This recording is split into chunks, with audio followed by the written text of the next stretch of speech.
E aí, hein, Gui? Hoje a gente vai conversar um pouquinho sobre um tema muito importante para a nossa fé e uma das coisas que a gente acaba passando muito no nosso relacionamento com Deus, né? Principalmente, assim, dentro ali da nossa rotina. Eu coloquei aqui, quando Deus parece distante. E quando Deus parece distante? Você já teve essa impressão de que Deus parecia distante? Gente, vamos ser sinceros. Quem nunca, né? Quem nunca teve a impressão de que Deus estava distante de você mesmo, né? Muitas vezes a gente orou a Deus e teve aquela velha sensação de que parece que não tinha ninguém ouvindo a gente. Às vezes nos dá muito essa impressão de que Deus está distante ou que Ele não está ouvindo a gente, porque as nossas orações, elas não são respondidas.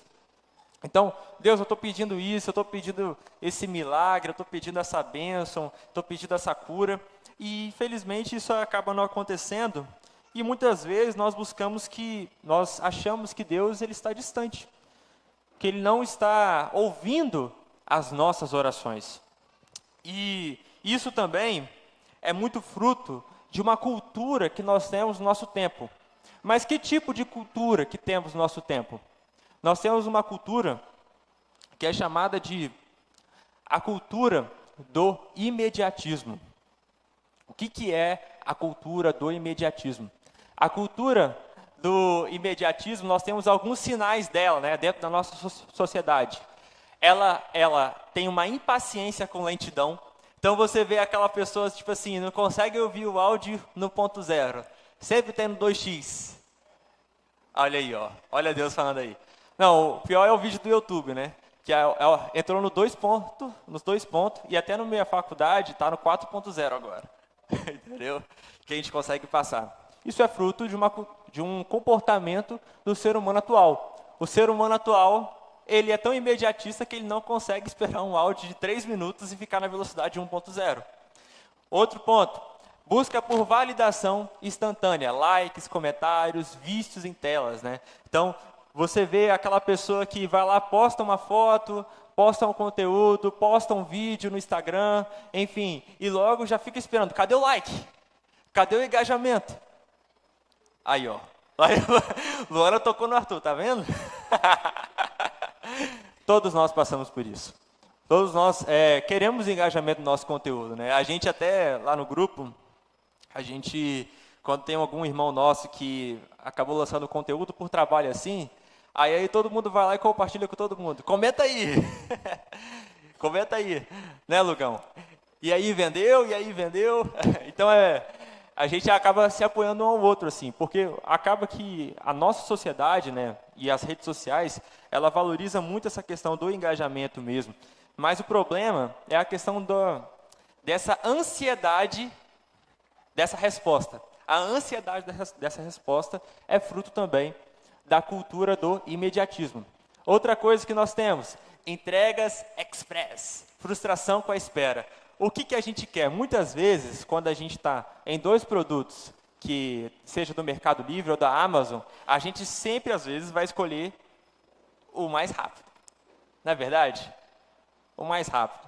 Mercado Livre, tá. Ou a Amazon, ou a Shopee. Enfim, as pessoas, e a gente tem até agora o iFood também, né? O iFood, as pessoas elas chamam muito ele por causa disso, da rapidez. Então, hoje nós vemos o mundo e quer cada vez as coisas mais rápido também, nas entregas. E não só disso, também no sucesso, no mercado de trabalho.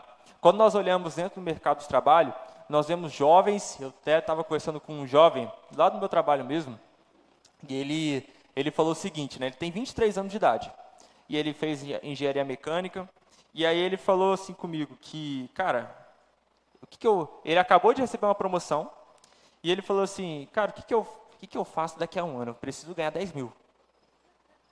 10 mil. Eu falei, irmão, você acabou de receber a promoção, já quer 10 mil reais. Eu falei, rapaz, quero igual outra pessoa que está há 27 anos, já está recebendo 16 mil e tal. Rapaz, tem que dar um jeito na minha vida, enfim. Muito imediatista. Muito imediatista. Que o quê? Quer o resultado logo, quer o resultado para agora. fruto também da cultura. E também, como consequência disso, nós temos os vínculos rasos, ou seja, nós temos cada vez mais um relacionamento superficial uns com os outros, uma linguagem reduzida, incompreensão emocional. O que isso significa? Cada vez mais nós não estamos querendo entender o outro. Nós não queremos entender o outro. Nós queremos só expor as nossas ideias, expor as nossas opiniões, mas nós não temos a tolerância de ouvir opiniões divergentes das nossas. Isso é fruto do quê? Da cultura imediatista. Da cultura imediatista. Ela traz para nós essa incompreensão do outro, essa incompreensão emocional, igual nós colocamos aqui. E aí, como que isso afeta a igreja agora? Isso a gente só colocou sobre a questão de como afeta a nossa sociedade, mas como que isso afeta a igreja? Isso afeta a igreja de uma maneira muito clara, no seguinte: nós não aguentamos esperar. Nós não aguentamos viver o processo. Nós não aguentamos ter não, ouvir um não. Nós queremos tudo no agora. Nós queremos fazer tudo para o agora. E aí, como consequência disso, nós temos pessoas frustradas com Deus, porque não sabem esperar. Frustradas.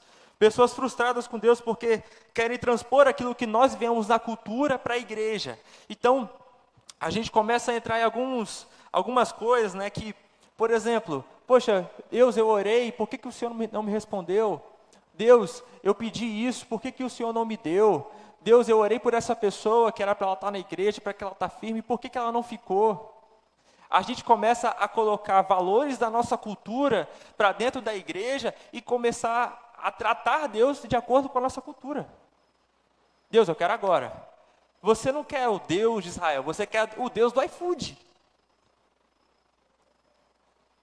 O Deus que faz no nosso tempo.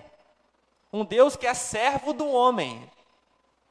Então, quando a gente acaba vendo isso, nós vemos que existe ali uma tensão. Se a sua fé ela não consegue lidar com o silêncio de Deus, talvez você nunca tenha conhecido o Deus verdadeiro, mas apenas um Deus utilitário, que existe para satisfazer os nossos desejos. Não é esse Deus que nós queremos aqui. E aí, nós temos o ponto que é: se Deus é amoroso, por que Ele se cala justamente quando mais precisamos dele? E aí?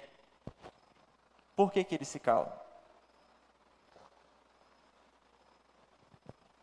Quando nós mais precisamos dele.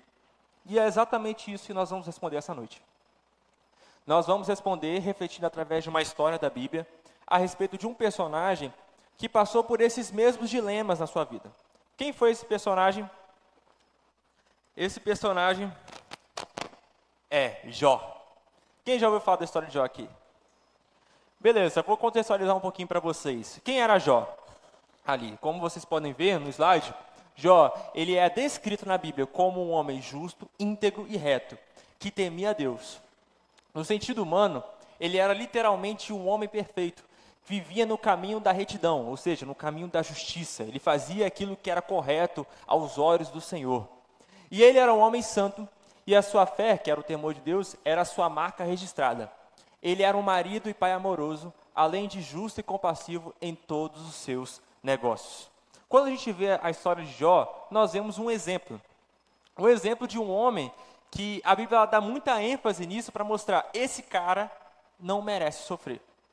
Porque, gente, você pode se achar até boa. Agora, Deus te achar bom é outra coisa, não é verdade? E é exatamente isso que Deus ele falava a respeito de Jó. Que Jó era um homem bom. E a gente vai ver um pouquinho disso agora na Bíblia. Agora na Bíblia, eu queria que vocês abrissem aí junto comigo. A gente vai abrir o texto. Jó 1, versículo 6 ao 9. Se você quiser acompanhar na sua Bíblia aí. Mas também vamos passar aqui no slide. Jó, capítulo 1, versículo 6 ao 9. Olha só que história interessante. Quem achou diz, eu vou para o céu. Todo mundo achou, né? Já está no telão? Beleza, beleza. Nós vamos para o céu. Vamos ler então. Certo dia, os anjos vieram apresentar-se ao Senhor, e Satanás também veio com eles. E o Senhor disse a Satanás: de onde você veio? Satanás respondeu ao Senhor: de perambular pela terra e andar por ela. Disse então o Senhor a Satanás: reparou em meu servo Jó? Gente, olha, só um detalhe aqui. Satanás estava ali, chegou ali diante de Deus, e ele só faltava perambulando pela terra. Mas quem falou? Quem falou? Tu vistes meu servo Jó? Quem falou? Não foi Satanás. Reparem no texto, não foi Satanás que tocou o nome de Jó. Quem foi? Foi Deus. Aí isso aqui já quebra algumas mentalidades que nós temos nas igrejas atuais, de que o diabo é um ser autônomo.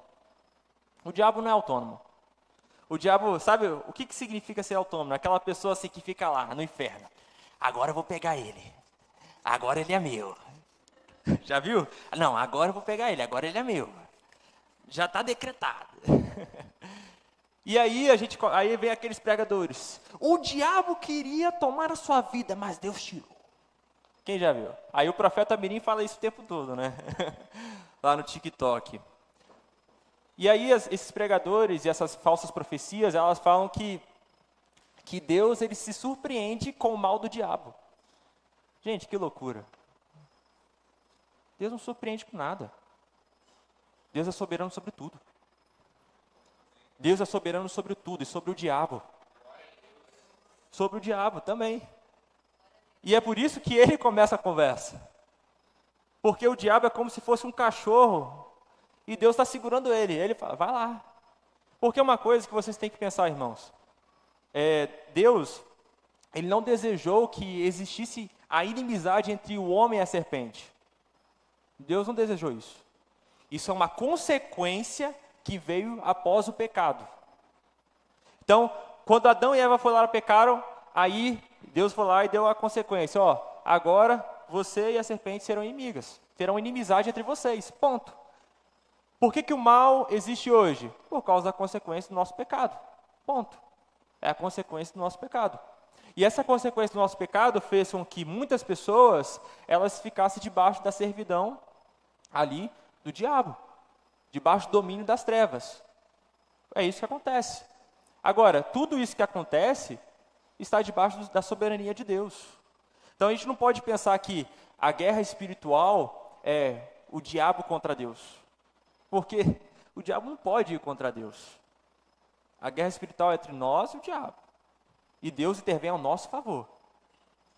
É isso que é a guerra espiritual. E a guerra espiritual ela existe.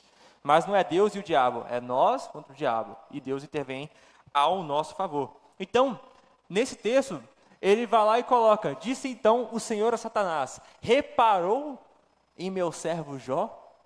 Não há ninguém na terra como ele. Gente, olha o que Deus está falando. Irrepreensível, íntegro, homem que teme a Deus e evita o mal. Gente, não é Satanás falando isso, tá? É o próprio Deus. É o próprio Deus falando. Então, será que... Aí, olha o que Satanás respondeu.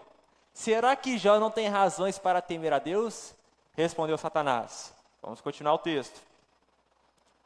Acaso não pusestes uma cerca em volta dele, da família dele e de tudo que ele possui? Tu mesmo tem abençoado tudo o que ele faz, de modo que todos os seus rebanhos estão espalhados por toda a terra. Mas estende a tua mão e fere tudo o que ele tem, e com certeza ele te amaldiçoará na tua face. O Senhor disse a Satanás: pois bem, tudo o que ele possui está nas suas mãos, apenas não encoste um dedo nele. Então Satanás saiu da presença do Senhor. Vamos ver então. Praticamente foi isso, né, que Deus ele falou aqui. E aí, o que aconteceu depois disso, né? Depois que Deus e o diabo tiveram esse papo ali, Aí veio o sofrimento na vida de Jó. E aí que entra aqui nesse próximo slide. O sofrimento de Jó. E tudo aquilo que ele passou. A Bíblia diz que ele teve aprovação material e familiar. Ou seja, ele perdeu seus bens, rebanhos, servos e os seus 10 filhos. Aprovação física. A doença dolorosa cobrida todo o corpo, humilhação, confronto com a esposa e acusações injustas dos seus amigos. O que isso aqui quer dizer, irmãos? Quer dizer que ele perdeu os filhos, perdeu os bens, os amigos foram contra ele, a esposa foi contra ele. Todo o caos veio ao mesmo tempo na vida dele. É tipo assim, sabe aquela pessoa que quando aparece um problema, não dá nem tempo de chorar, porque é tanto que vem ao mesmo tempo? Vem de um lado, vem de um outro, vem da frente e vem de trás. Gente, é o que aconteceu com a vida de Jó aqui. Praticamente ele perdeu tudo o que ele tinha. Tudo o que ele tinha. Esse é o sofrimento. Então, a Bíblia está contando para nós uma história de um homem justo e íntegro, da opinião do Senhor, e que Deus foi lá e permitiu que o diabo fosse e tocasse em todos os bens dele, e como consequência, ele passou por todo esse sofrimento. Então, e Jó passando por todo esse sofrimento, ele vai lá em Jó 23, versículo 3 a 4 e diz: se tão somente eu soubesse onde encontrá-lo e ir à sua habitação, eu lhe apresentaria a minha causa e encheria a minha boca de argumentos. Depois de todo o sofrimento que Jó passou, ele falou isso. Aqui nesse contexto ele estava ali sobre a acusação dos amigos e tal, ele estava falando, se eu somente soubesse, né, onde você estava. Então você vê aqui na história que em determinado momento, Jó, ele se sentiu o quê? Que Deus estava distante dele. Que Deus estava distante dele. Pelo sofrimento que ele passava, ele logo comentou, Deus está distante de mim.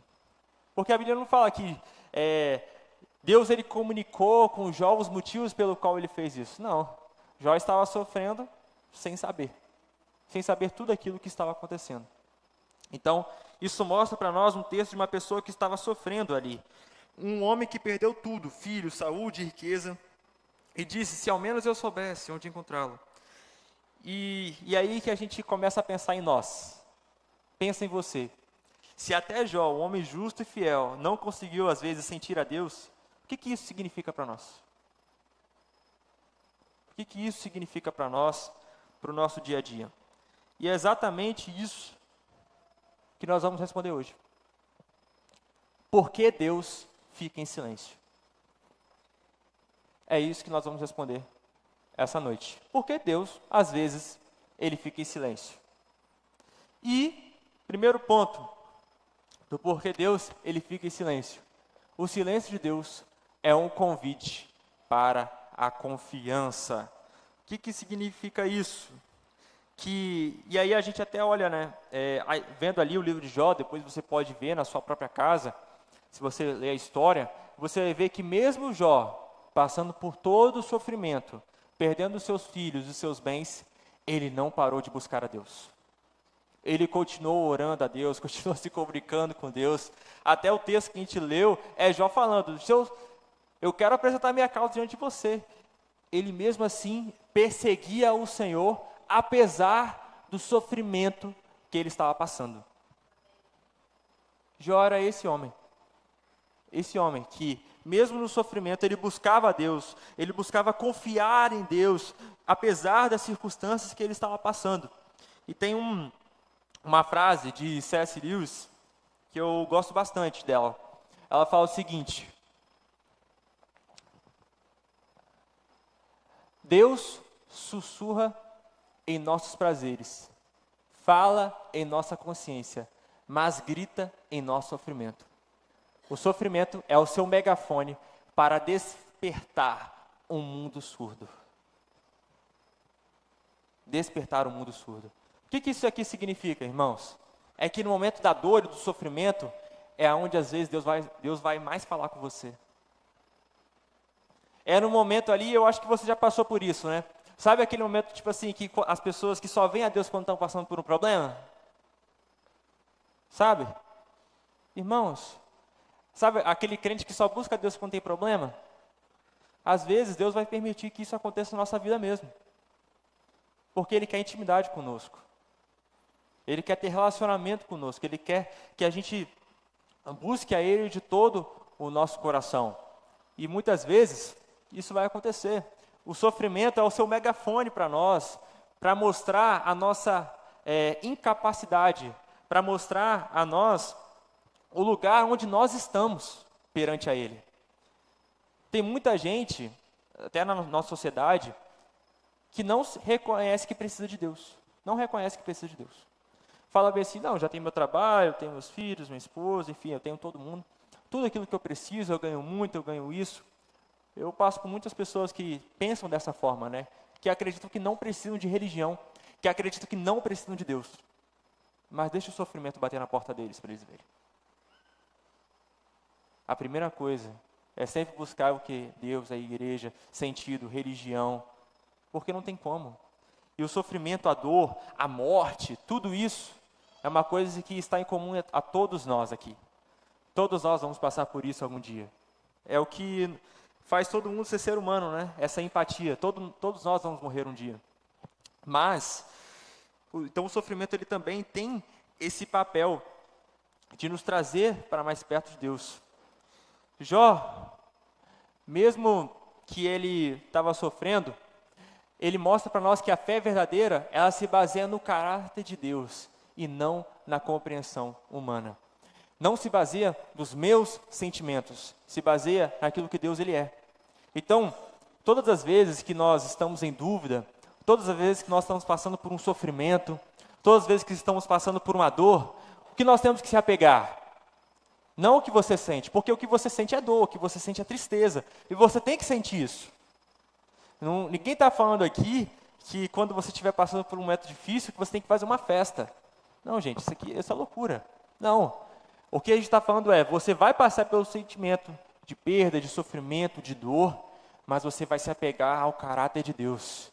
Vai continuar confiando em Deus, vai permanecer na igreja, vai permanecer na oração, vai permanecer na fé, vai permanecer no discipulado. É isso que a gente está falando aqui.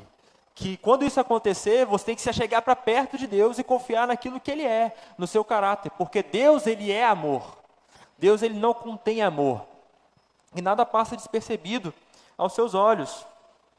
Então, nós temos que confiar e aceitar as nossas limitações e descansar em Deus.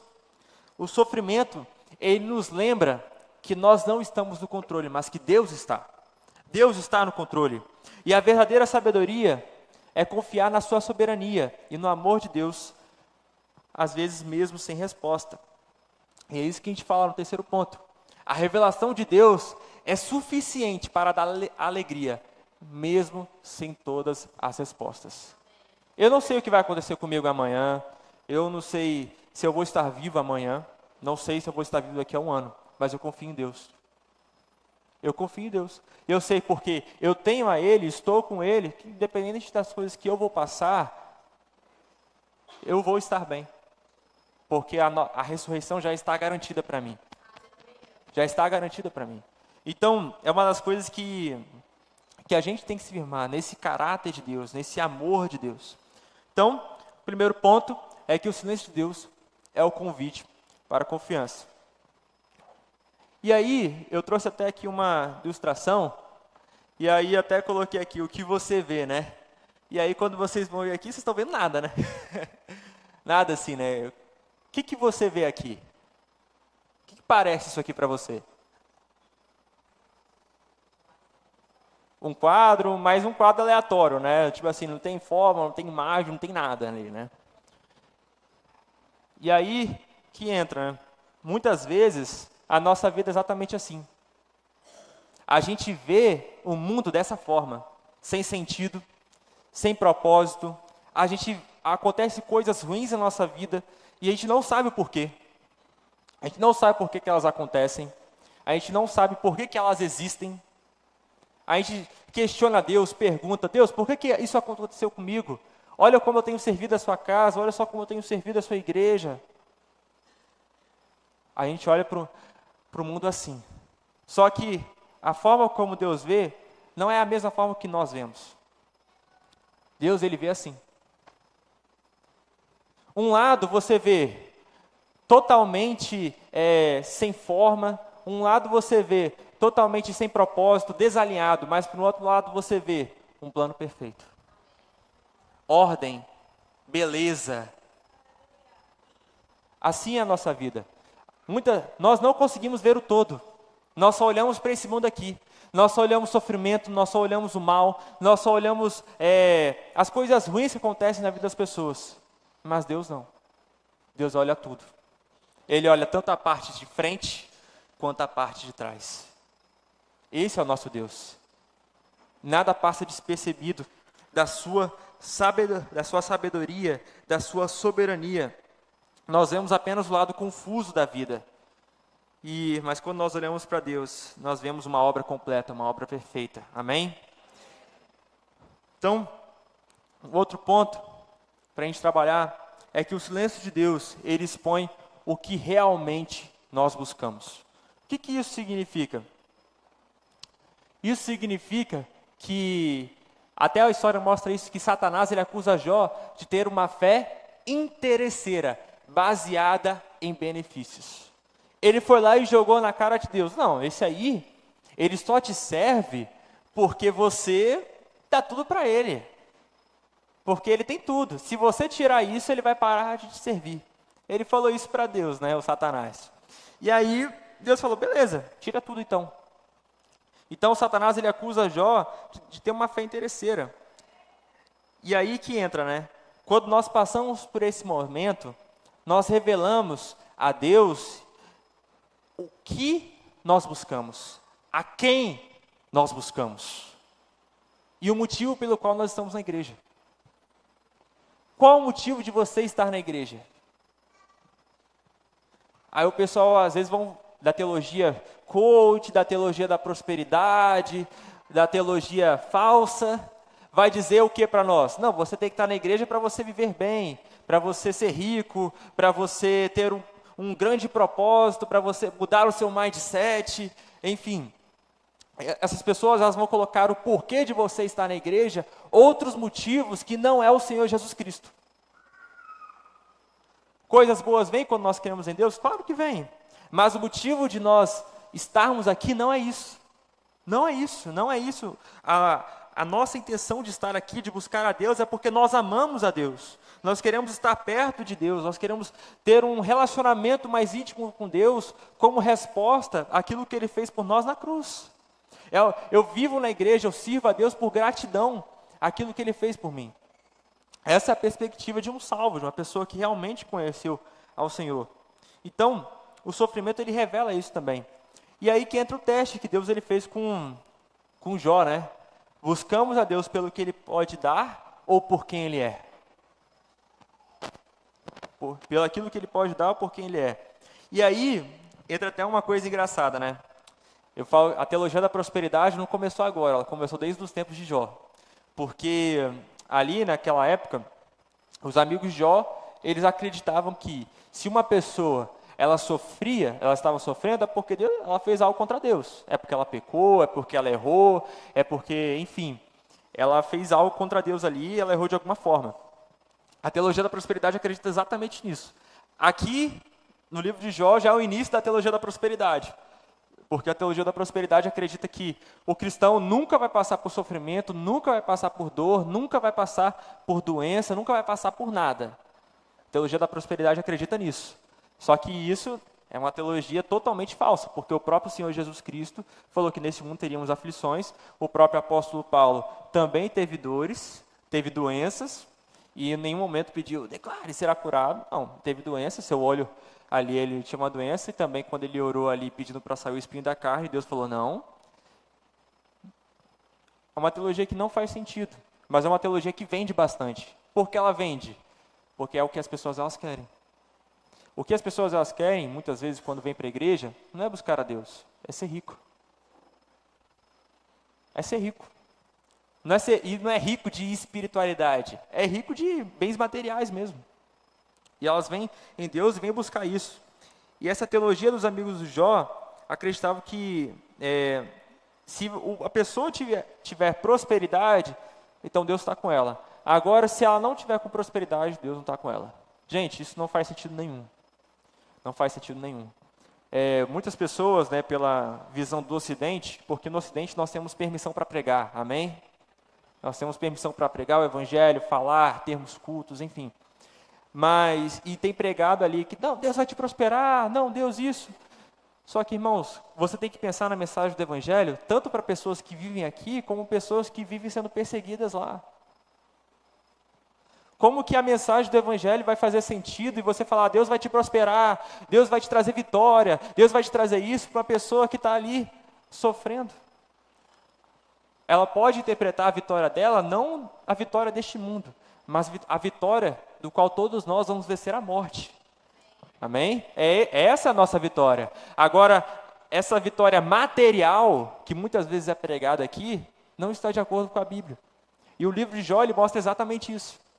Um homem justo, mas um homem que estava sofrendo. Um homem justo que sofre. Para quebrar exatamente a teologia da prosperidade. Essa teologia que acredita que as pessoas, se elas se relacionam com Deus, elas vão ter prosperidade. Enfim. Então, Jó, ele buscava a face de Deus, mesmo sem recompensas, porque ele buscava a presença de Deus. A presença de Deus. E aí entra o outro ponto, que o amor de Deus não é um amor superficial, que só deseja a nossa felicidade imediata. Isso aqui é uma coisa que a gente precisa entender, que as pessoas têm muita dificuldade. Porque existe muita, até a teologia que eu chamo de a teologia do paizinho. Já ouviu falar? A teologia do paizinho é o seguinte, que Deus é pai mesmo, Deus é pai e é paizinho mesmo, só que Deus não é o pai que você nunca teve. Deus é o pai da Bíblia. O que é o pai da Bíblia? É o pai que mandou o seu filho para morrer na cruz. Silêncio da morte. Nenhum glória, nem nada. É o pai que mandou Jesus para morrer na cruz. É o pai que permite o apóstolo Paulo morrer decapitado. É o pai que permite o apóstolo Pedro morrer de cabeça para baixo. É o pai que permite que a igreja ali do tempo dos apóstolos seja morta pela cova dos leões. Eles não foram libertos. Deus não é o pai da felicidade imediata. Deus é o pai da Bíblia. Aquilo que ele revela na palavra. Deus, ele nos ajuda, ele nos cura, nos dá bênçãos, nos dá, mas também ele permite coisas ruins na nossa vida. E é isso que acontece. O terceiro ponto, ele fala exatamente isso, que o contentamento não está em entender tudo, mas em conhecer a Deus. Quanto mais você conhecer ao Senhor, se aproximar da intimidade com Ele, você vai ter mais paz ao passar por esses sofrimentos que acontecem na nossa vida. E aí tem até uma frase que eu gosto bastante, do Tim Keller, que ele fala o seguinte, né? Deus nos concede aquilo que pedimos, se soubéssemos o que Ele sabe. Deus nos concede aquilo que pedimos, se soubéssemos o que Ele sabe. Por que nós não recebemos, muitas vezes, aquilo que nós pedimos? Porque nós não sabemos o que Deus sabe. E aí olha para a sua própria vida agora. Às vezes você olha para a sua trajetória e você vê vários momentos de sofrimento. Várias coisas que se você pudesse voltar lá atrás, olha, eu não faria isso, eu não queria que isso acontecesse na minha vida, enfim. Mas, irmãos, todas essas coisas que aconteceram na sua vida te conduziram para você ser a pessoa que você é hoje. Queira você ou não. Então, o sofrimento, né, a dor, é uma coisa que vai acontecer na nossa vida, a gente queira ou não. Porque Deus, Ele deseja que a gente aprenda mais dEle e a se parecer com Ele. E esses momentos são muito importantes para isso. E aí, o terceiro, para a gente ir caminhando, o silêncio de Deus prepara nós para algo maior, nos prepara para algo maior. E o que isso quer dizer? Significa que a Bíblia, ela foca no resultado do sofrimento, não em sua causa. No resultado do sofrimento, não na sua causa. O que isso significa? Romanos 8, versículo 18, diz exatamente isso. Eu considero que os nossos sofrimentos atuais não podem ser comparados com a glória que em nós será revelada. Amém? Romanos 8 fala isso. E o chamado para nós é olhar para frente com esperança, em vez de buscar apenas explicações.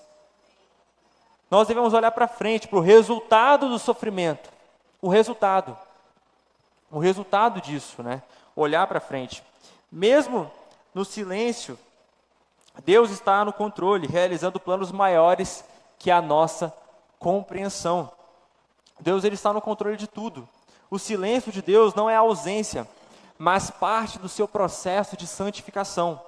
E a demora de Deus não é um abandono, é uma preparação para o milagre. E aí que a gente olha algumas histórias da Bíblia. Por exemplo, Lázaro. Lázaro, ele morreu. Deus sabia, Jesus, né? Jesus sendo Deus, sabia que ele ia morrer? Sabia. E Jesus chegou quantos dias depois?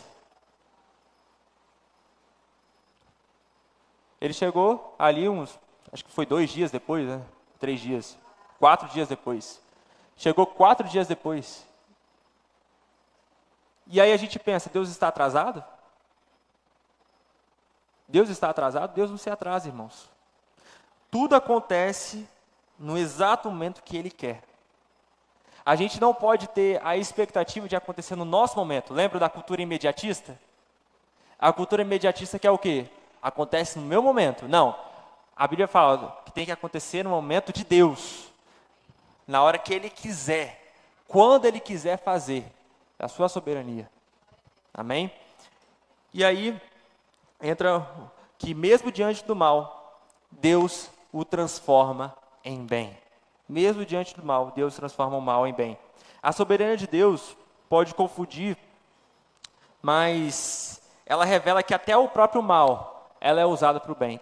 E qual é o exemplo que a gente pode trazer disso na Bíblia? Vamos olhar o exemplo de José. O exemplo de José. Se Deus ele tivesse atendido a oração de José, a oração de José é onde? A oração de José é quando ele estava lá na prisão. Deus, me tira daqui. Ou até mesmo lá no poço. Deus, me tira daqui, deixa eu voltar para casa. É a oração de José ali, que ele poderia ter feito naquele momento. Mas o que Deus fez? Deixou ele ali. Deixou ele na prisão. E ele não livrou ele da prisão, ele foi preso injustamente. A Bíblia fala, e foi injustamente. E ele ficou lá. Mas se ele não tivesse ficado lá, ele não teria sido governador do Egito e ajudado o povo ali da sua família. Então, até mesmo aquilo que acontece de mal, de ruim na nossa vida, Deus ele transforma o mal em bem, para um propósito maior. É assim que Ele faz. Ele nos dá o que pediríamos se soubesse tudo o que Ele sabe. Ele não está atrasado. Ele está preparando algo muito maior. Algo que você hoje não consegue ver. Você não consegue ver. E o sofrimento ele é transformado em glória, mesmo a gente, às vezes, sem entender esse processo. Por quê? Porque a verdade é que Deus ele não quer o seu conforto.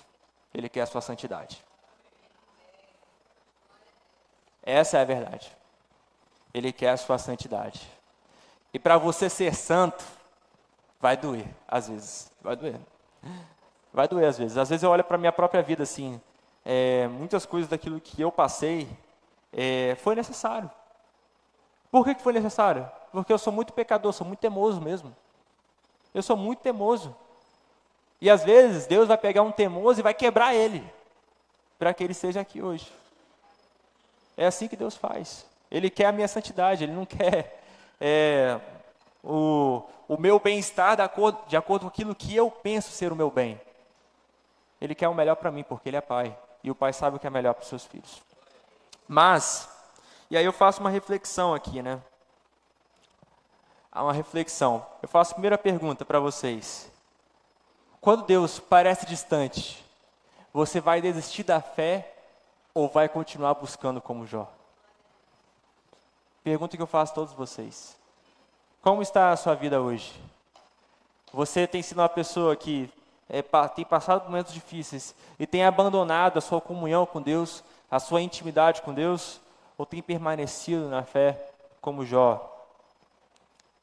Outra pergunta. essa semana. E se você decidisse orar, não pedindo coisas, mas buscando ter um relacionamento mais íntimo com o Senhor? A gente chega para Deus e só chega pedindo, né? Deus me dá isso, Deus me dá aquilo, Deus faça isso na minha vida. Mude a sua oração. Começa, Deus, eu quero ser mais íntimo de Ti. Senhor, eu quero mais a Sua presença na minha vida. Senhor, eu quero ser mais parecido contigo. Eu quero refletir o Seu caráter. Eu quero ser uma pessoa melhor. Eu quero ser uma pessoa que as pessoas, elas vejam o Senhor em mim. Eu quero ser uma pessoa amável. Senhor, muda a minha vida, muda a minha história. E aí entra um ponto, né?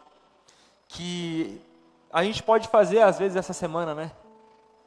Ora, às vezes, 5 minutos essa semana e fala bem assim, Senhor, mesmo quando eu não sinto que o Senhor está aqui, eu confio em Ti.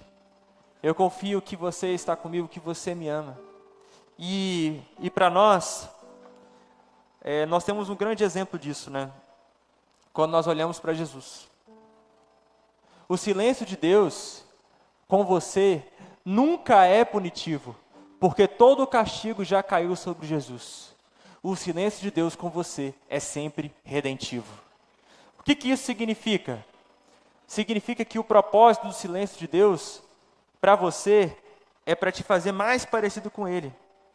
Quando Jesus ele estava na cruz, Ele experimentou o verdadeiro silêncio. Qual que foi o verdadeiro silêncio? O abandono do Pai. Jesus ele foi abandonado por Deus ali na cruz, que quando Jesus ele está lá, ele diz, Deus meu, por que me desamparastes? Por que me abandonastes? Jesus ele fala isso. E quando ele fala isso, né, ele fez isso lá na cruz por cada um de nós, tomando sobre si os nossos pecados. E ele se encontrou naquele momento de separação total entre Deus e ele. E por que ele fez isso? Ele fez isso para que você, mesmo quando esteja abandonado, nunca mais se sinta só. Nunca mais se sinta só. Deus ali, a figura de Jesus, teve uma separação ali na cruz, para que hoje, todos aqueles que creem no Senhor Jesus Cristo, nunca mais estejam separados de Deus. Nunca mais estamos hoje separados do nosso Deus. Estamos unidos com Cristo. Estamos nele. E Ele está em nós. Hoje Deus está em nós. Ele mora dentro de nós. Então, nós nunca mais seremos abandonados. Porque Jesus já foi abandonado no nosso lugar. Então, aprenda isso. O silêncio de Deus para você será sempre redentivo. Tem sempre esse propósito de redenção, de redimir você, de te santificar. Te santificar. Quando Deus ele parece distante, Ele não está ausente.